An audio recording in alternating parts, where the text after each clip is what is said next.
root of all of my work is the Great Mother, the archetype of the Great Mother.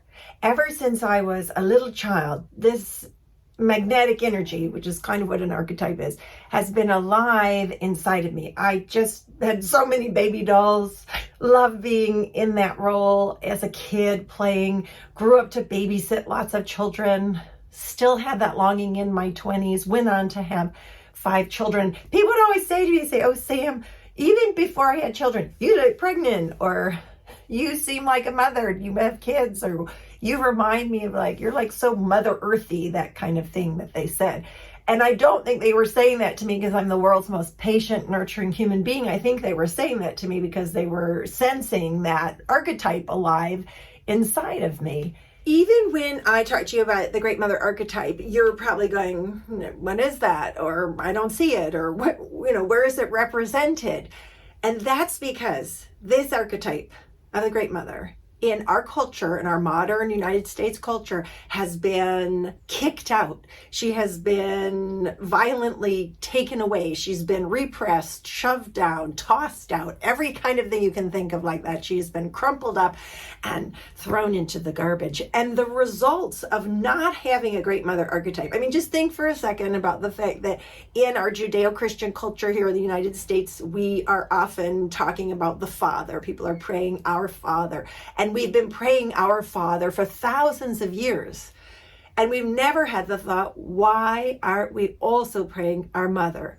Because if you only have a father, tell me, if you only have a father and no mother, can you even have creation? Well, you can't. And so it's no wonder that the end result of not having the archetype of the Great Mother alive in our culture is coming to this place we're in now, where we really have so much violence and such a lack of creativity. We're really operating inside of a very infertile, patriarchal culture, and the Great Mother is missing.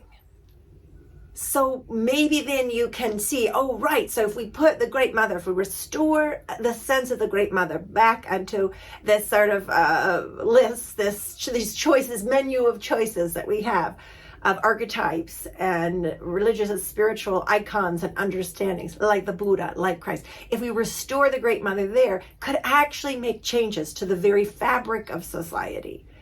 But also, it makes changes to ourselves. Now, regardless of whether you are a mother yourself, you had a mother. And the violent repression of the archetype of the Great Mother has created all of the mother problems that we have, from the Freud throwing all that stuff out with neuroses and all the problems of the mother, to the concept of hysteria that's happening and has been happening for a long time, women having any feelings, being hysteric, to the complications that we have with our own mothers and untangling that, to the sense that the mother is always to blame, whatever the problems are. And yet, even with all of those bits and pieces around the mother that are dark and difficult, we don't have the other side of that. In fact, the only mother that's really operating in our culture right now is the shadow side of the mother. Engaging, working with, restoring the archetype of the Great Mother works on both of those levels simultaneously. It works inside our own hearts and minds, restoring us to a place of wholeness, because nobody's whole who doesn't have both of those parts, mother, father. And it also restores our whole culture to a place of wholeness. So in that sense, it is revolutionary work. In that sense, it is political work. The invitation I have for you and for anybody who's drawn to or interested in the Great Mother and the archetype of the Great Mother is an invitation into a revolutionary community. It's an invitation to join the sacred order of the Great Mother. And what is the sacred order? The sacred order seeks to smash the patriarchy. It seeks to smash the patriarchy, not with anger and not with an equal violence, but with the personal embodiment and restoration of the Great Mother. The Great Mother is that power of creativity, fertility, abundance, and not just what we think of as like mothering, compassioning, sweet, loving, but fierceness and power and direction and a sense of order. The sacred order of the Great Mother, because it's a community, is about drawing people closer to the heart of this work And when you're in the heart of the work, you can unfold your path in any way that you want.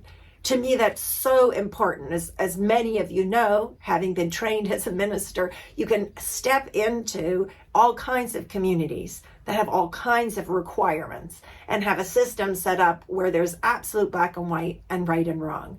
The Sacred Order of the Great Mother, organized around the principle of the Great Mother archetype, is a spacious place, wide open space where you get to listen. How do you want to relate to the idea of the Great Mother? And as soon as you do start relating to it, you'll notice all kinds of things begin to change on the interior. We even realize that we can't even imagine into the world in which she is restored because we haven't lived it and we haven't even seen a glimmer of it.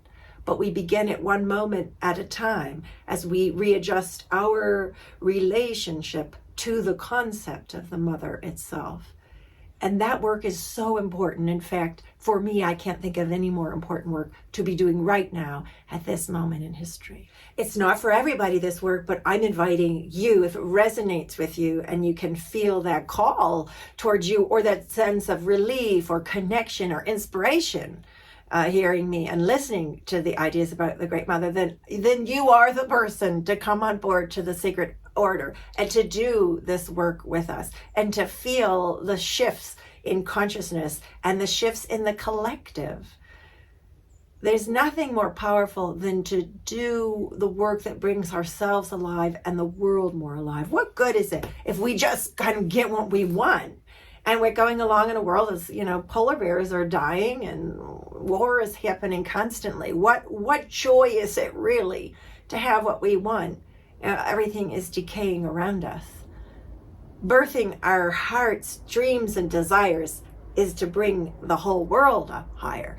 And in the work of the Great Mother is that simultaneous restoration. So come along with me. There's so much more to say and do and be in relationship and be in living community about it. So you are invited to the Sacred Order of the Great Mother.